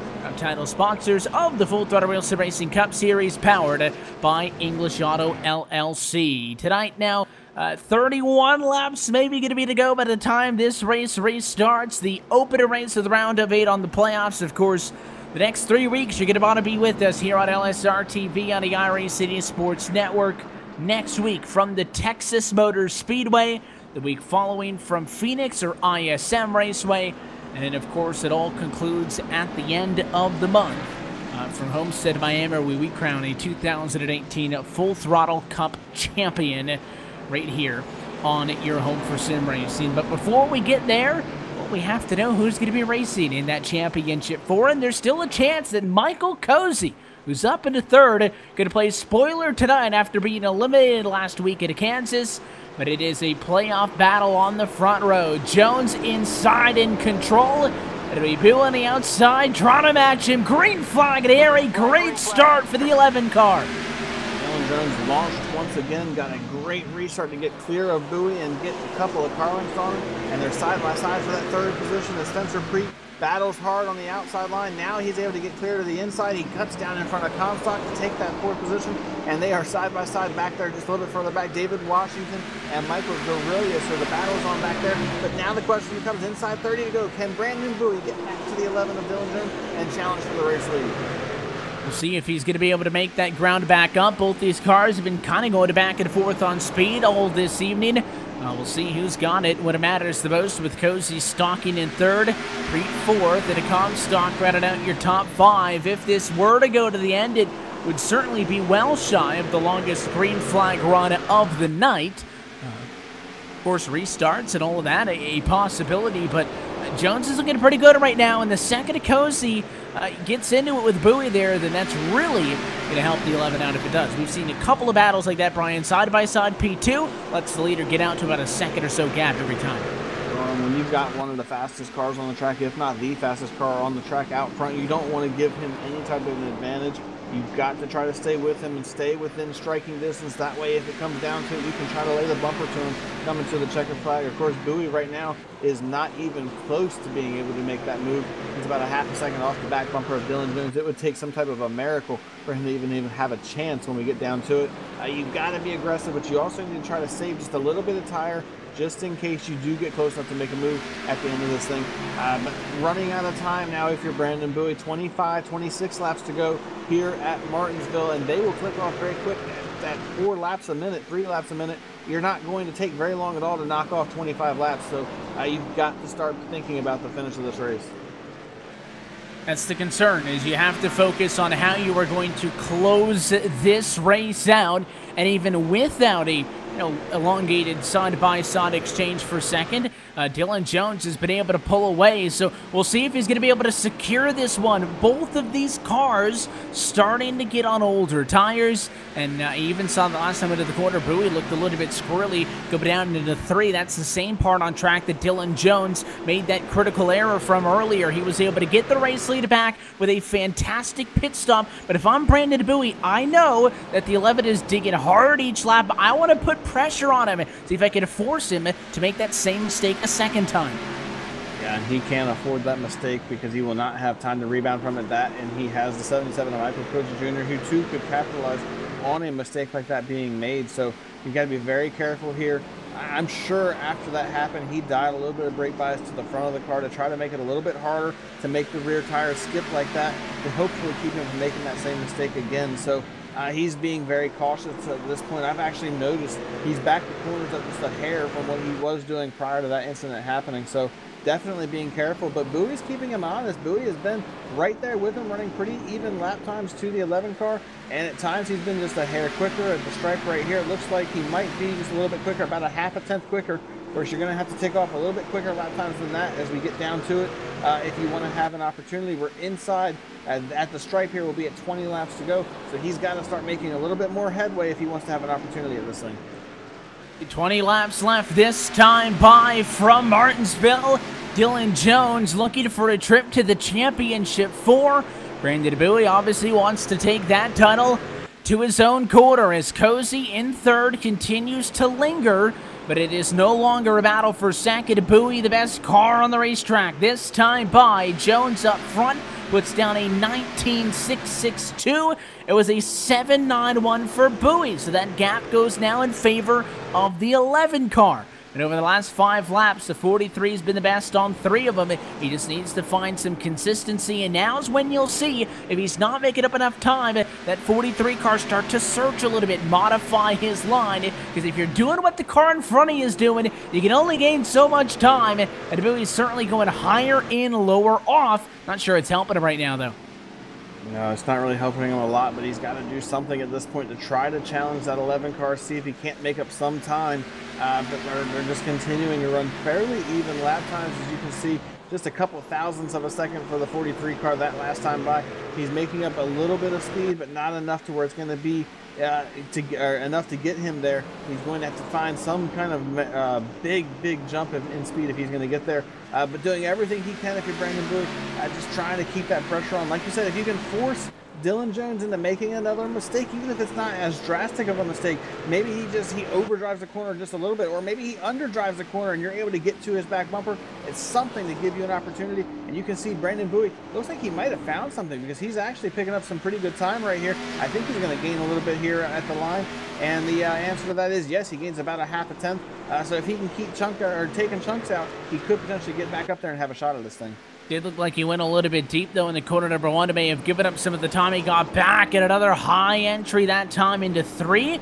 He looks to make it up on the exit. The gap was .386 last time. It is 3-2-0, and a caution flag flies with 13 laps to go. This race has a restart coming up. David Washington around in turn 4. We'll look at an LSR TV replay. He got turned by Michael Guerrilla. Yeah, Michael Guerrilla's frustrating end of this night just got more frustrating, because that is going to be some pretty heavy damage to the front end of his car. But now the question becomes, what do these lead cars do? You're going to go back green with less than 10 to go. Is it worth coming in and getting tires? That was about 25 laps on those tires. They could be pretty significant depending on how many laps you're going to have going back green. Looks like Bowie is coming. Dylan Jones. Oh, Bowie fakes him out. Jones is the only car to come in. Looks like Spencer Preet's going to come as well. But those are the only 2 coming to pit road. Brandon Bowie, Michael Cozy, David Comstock. They all stay on the racetrack. And that's the risk as the race leader. You stay out, everybody else pits. That's what it looked like was going to happen. And with the 11 car out on track, curious if we could get a replay of that one. You'll see the 43 and the 77 looking like they're going to pit. Jones behind the pace car. He then ducks down to pit road. But of course, they just then pop right back out. And well, that's the thing, that if you're the 11 to Dylan Jones, I'd almost say don't overthink it, and he did. He tried to react to what he thought was happening and got played.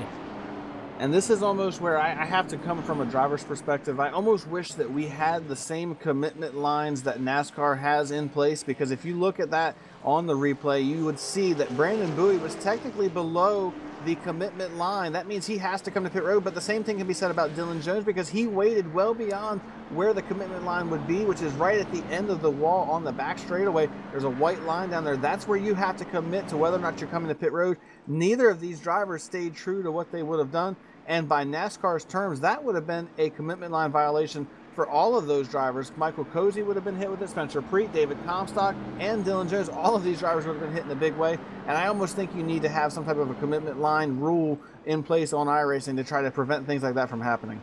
There's almost 3 lines. There's that white line right along the wall, and then of course there's the orange box on the entry, and in iRacing it is those yellow cones. And using the sin to its advantage. Bowie jumped out, and it was also the 11 diving in at the latest possible moments, even by the Sims standards. So certainly what may be a championship decided move, depending on who gets in and who doesn't, based on all of this. Listen, I think Bowie makes the right call to dive out there. I don't like the call by Jones to pit, just because it's going to be a restart with less than 10 laps to go.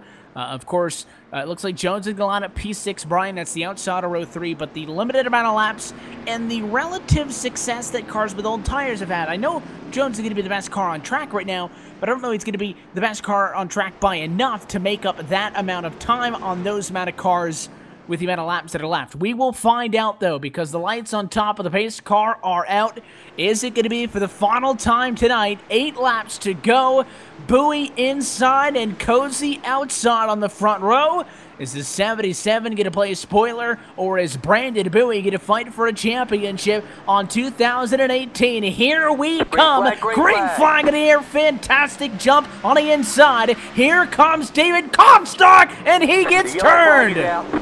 Wow, and I don't even know what to say about what just happened right there. Comstock was just trying to get in line, and it looks like Cozy was just trying to come down to make the corner, and they made contact, and oh man, and Dylan Jones somehow sneaks through that, and he's going to have an opportunity once again on the fresh tires to potentially go up there and challenge and see what's going to happen. But oh man, you got to feel bad. How many of our playoff drivers have had issues tonight? I think Brandon Bowie and Dylan Jones might be the only two that haven't had issues here tonight.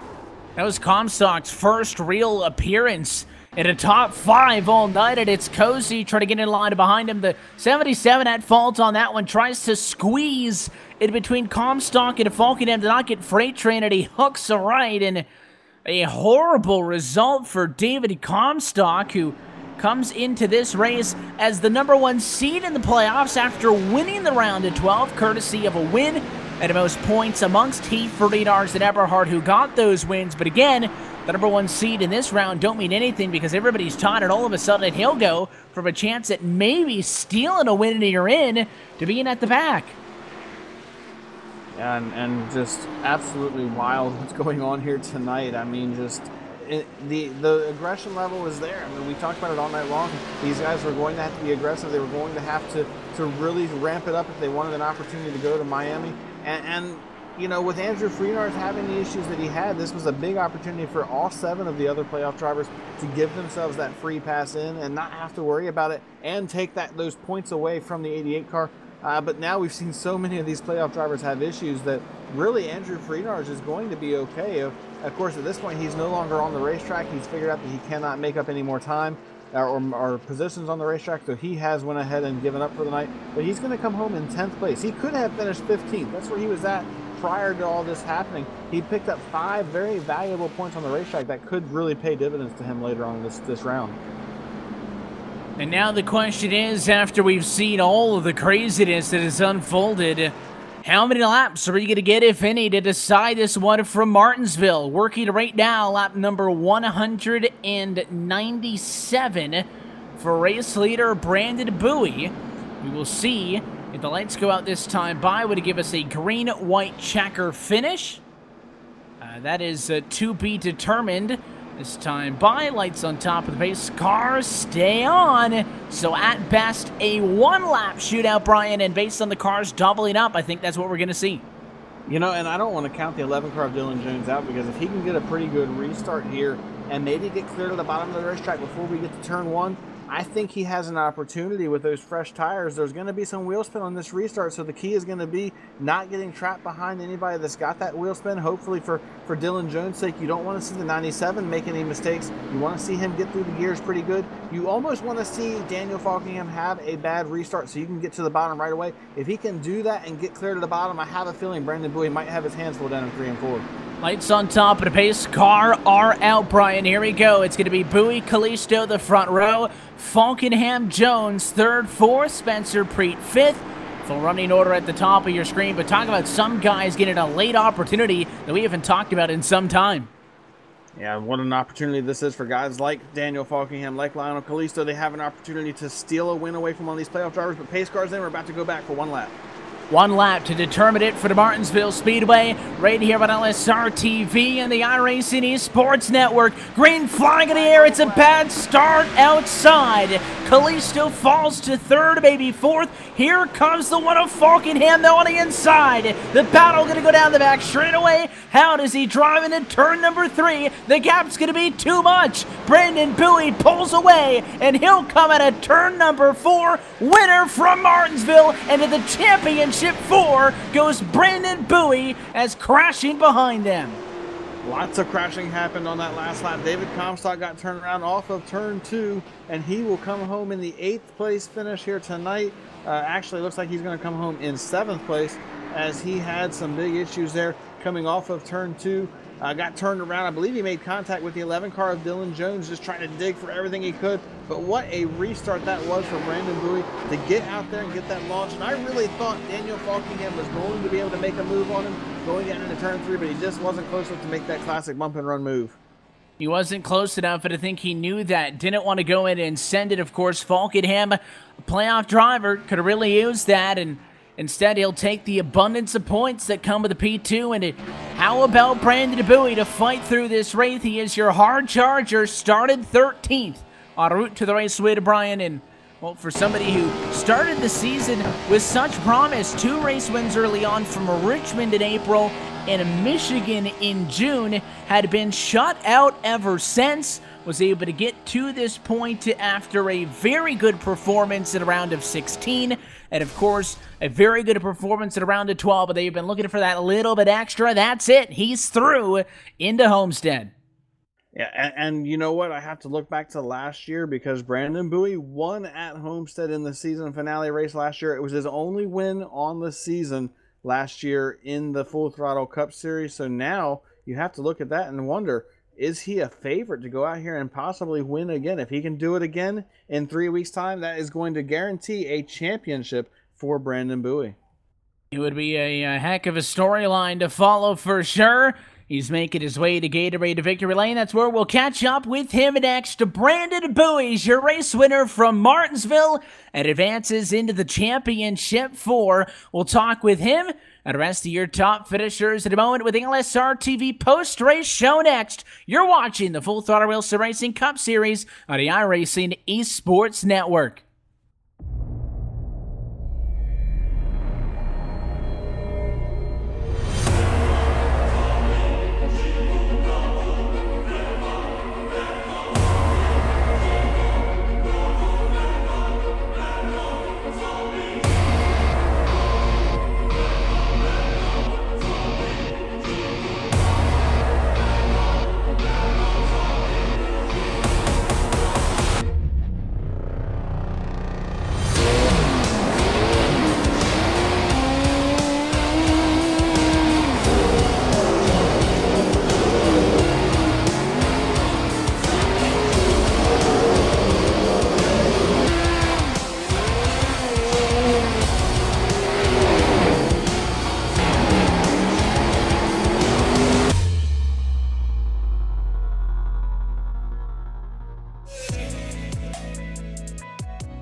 My name is Steven Corpenos. I'm a senior web developer here at iRacing, and I work on the beta UI.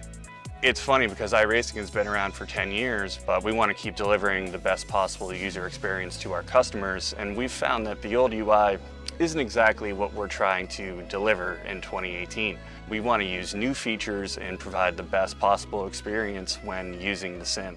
One of the projects that I've been working on is some custom heat racing configuration for hosted races. We've been listening to our customers. Everyone's been asking for custom heat races. Maybe you want to tweak a few things with the preset iRacing configurations. Well, now you can using the beta UI. So once you're at the home page of the beta UI, you just go to create a race. Then from there you go to your set race options. And you'll notice here under event types, you can actually choose heat racing. First, I'm going to show you how to create a new format from scratch. You can choose the number of entrants. And as you can see, when I made that change, the change was actually reflected on the right side in the graph. Also, you can use the estimated duration at the bottom of the graph when you're changing the length to see what the total duration of your event will be. In addition, you can customize every aspect of the session information, practice, qualifying, heat races, consolations, and of course, the final feature race. Because the beta UI allows us to develop features that are robust and complex, this feature will be exclusively available on the beta UI. Once you've made all of the changes, you can hit save. Say you forgot what you selected. You can always preview it using the preview format button. We are very excited to release the brand new heat racing configuration feature that will be available in Season 3 of iRacing.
This broadcast is the copyrighted work of LSR TV, and it may not be rebroadcast, retranslated, or used in any form without the express written consent of RealSimRacing LLC and iRacing.com Motorsport Simulations. LSR TV would like to thank you for your support, and we hope you enjoyed tonight's broadcast.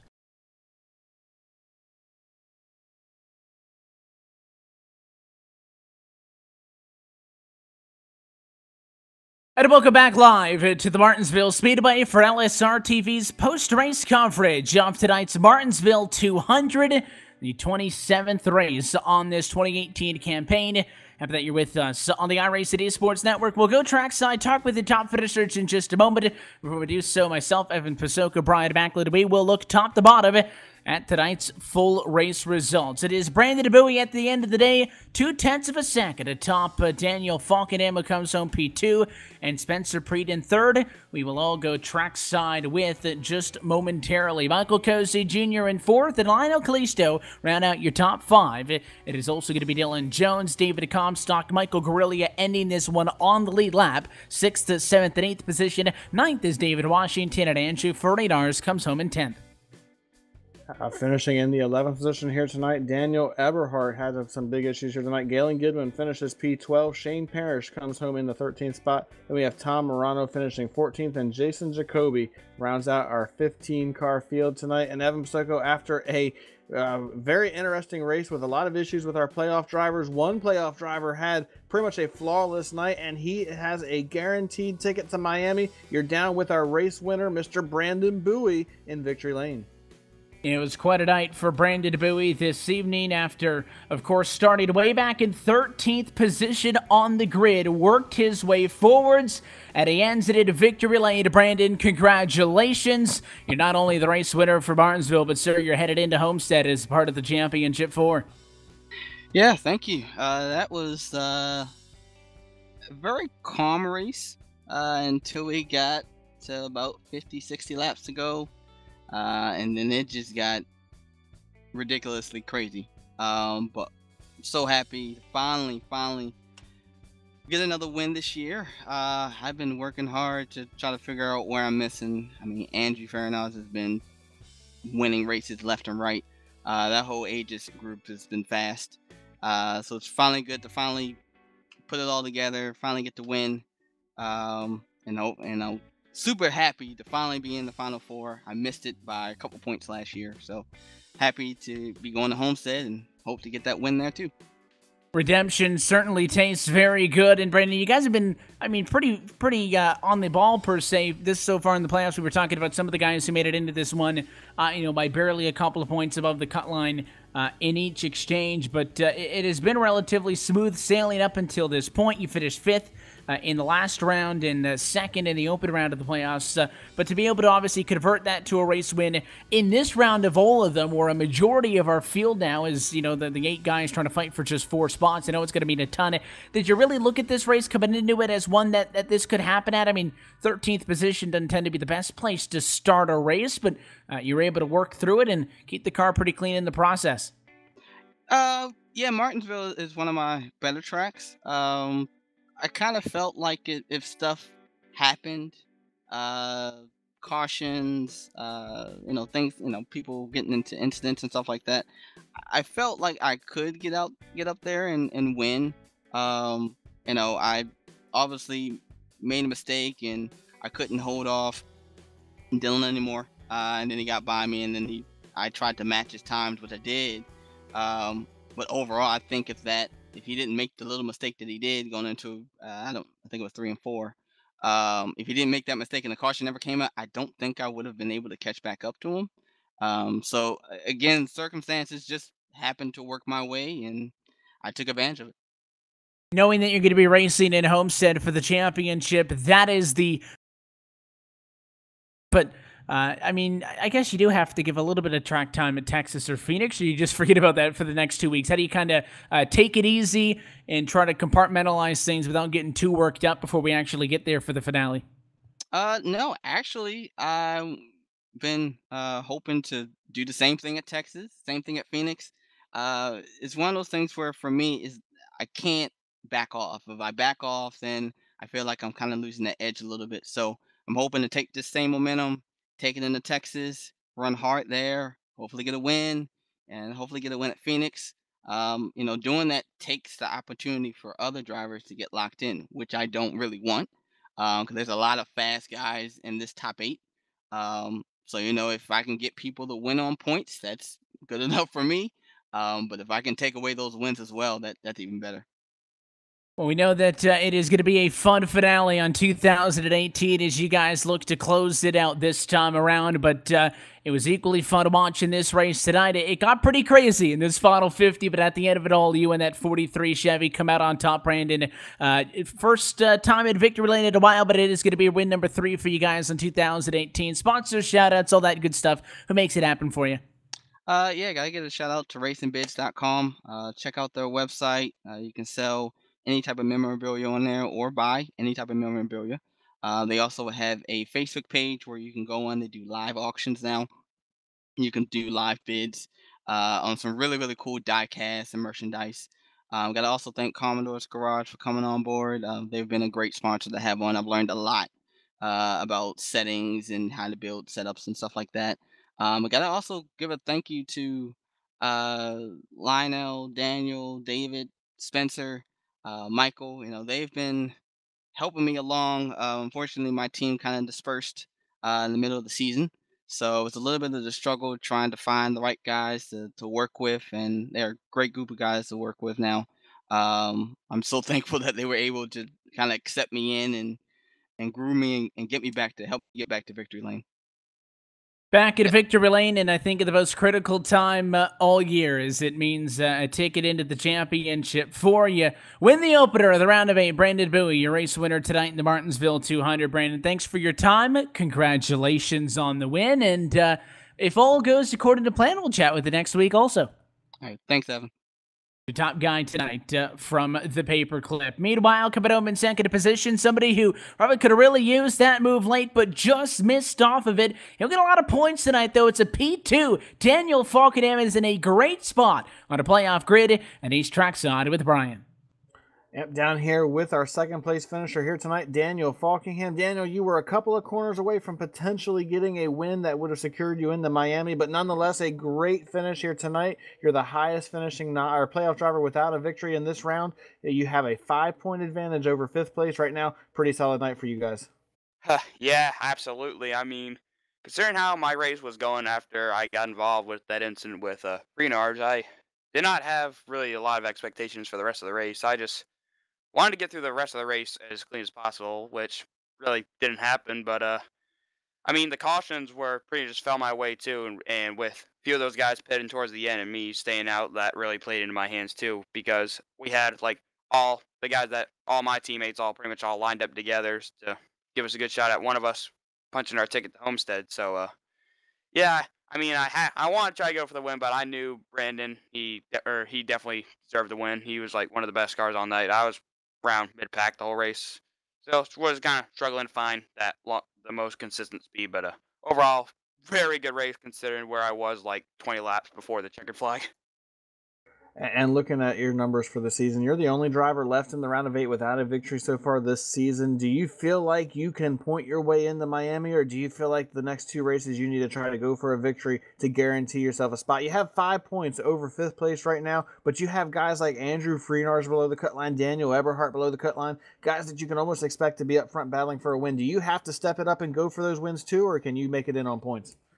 Oh no, I absolutely have to step up my game because I haven't run a lot like I want to, and I know Texas is. I like running at the mile and a half, but I just haven't been as great at them as I was at the start of the season. So I definitely need to improve my mile and a half performance for next week. But I think if I want to go for a win, it's probably gonna be Phoenix because I really like Phoenix. It was like one of my first tracks in iRacing that really became my prime spot to do really well and be really consistent in. Yeah, considering I'm the only driver that hasn't won, or considering hasn't won in the series like at all. So, I mean, if I'm gonna go get a win, I feel like it would be Phoenix. But if not, I just got to keep punching out like really good finishes, like probably getting another second. Like, yeah, just I gotta keep staying consistent and mainly improve my performance. But after Texas, I know I can do something at Phoenix, but I got to get through Texas first, which I know is gonna be tough. And assuming somehow you manage to make it to Miami with a shot at the championship, how do you feel your chances would be at going up there and challenging for the championship at Miami in a few weeks? It would be very difficult there as well because I haven't been particularly great at Homestead. If I were somehow to make the Final Four, then I'd have to put a lot of work and practice in to get ready for Miami because I mainly, like I said, I need to work on my mile and a half stuff more, mainly long run consistency because that's where I always keep falling off the map every time we go to a mile and a half. So a lot of work that a lot of work needs to be done. So, but yeah, but first we got 2 more races ahead of me before I can get to that point. Now, the first step is getting there, and you're well on your way with your second place finish here tonight, Daniel. Before we let you go, sponsor shoutouts. Who makes it happen for you on the one car?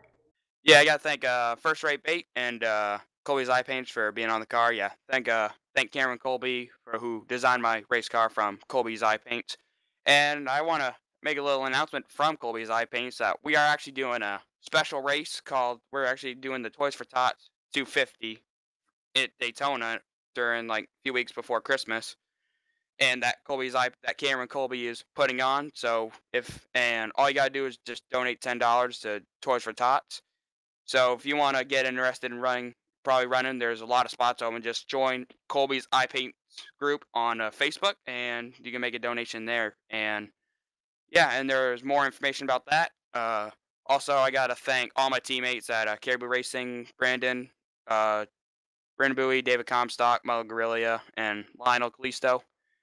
Congrats to Brandon on the win. He fully deserved it. And thanks to everyone at LSR TV and iRacing Esports Network for putting on this broadcast. And thanks to Doug and everyone at RSR for putting on this league. And it's so cool seeing what guys do around the holidays to try to take care of the little ones at Christmas time. Awesome to see what you guys are doing, and congrats on your finish here tonight. We'll see you next week at Texas. All right, thanks, Brian. That was Daniel Falkingham with a great run here tonight. He comes home with a great finish. He moves into the second place in points and now has an opportunity to make it into the Final Four. Now I'm catching up with our third place finisher. He also had a really solid night here tonight. Third place, Spencer Preet. You had a pretty good night. This puts you in a good place in the points. How do you feel after Martinsville? Well, I kind of set the goal coming into this is just to survive. I didn't know if I had anything to win. I mean, Martinsville is one of those races that, things can get shuffled around so easily that as long as you're competitive and running up in the top 5, really anyone has a shot at it when you come down the last few restarts. So I just knew I wanted to get there and make it to the end and survive all the mayhem that might happen throughout the middle portions. And I kind of got through. I had gotten a little damage on the nose early on, and I don't know if that was hurting me, but I was a little hurt most of the night, and I just couldn't get off the corner as good as everyone else. So, and then I had an incident with Guerrilla, and I still not really too sure what happened there, but somehow the car was still limping around and kept it rolling. Just kept, wrecking balling it on these last few restarts to just see how many spots I could get out of it, and somehow got third. I'll take it at that point. It's a good run, and I needed to have a good run here at Martinsville to try to set me up in a good spot for these next few races. And it looked like, from our standpoint at least, that it was incredibly difficult to pass here tonight, especially after the tires were out. Was that the feeling that you got behind the wheel, or did you feel like you had a pretty good car where you could make moves and get by people pretty quickly?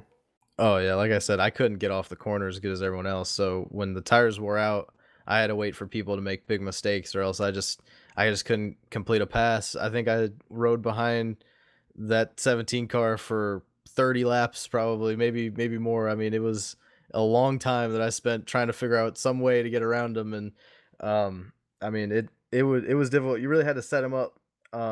People were using kind of that middle groove to try to get a run into the next corner and set someone up and get underneath them, or just try to pinch someone down and pass them high. But I didn't have much luck up in that middle groove, so I struggled passing people. I was kind of really just waiting for people to make moves, and I'd fall in line behind. I really kind of just minded my own business most of the race and let other people do the work for me.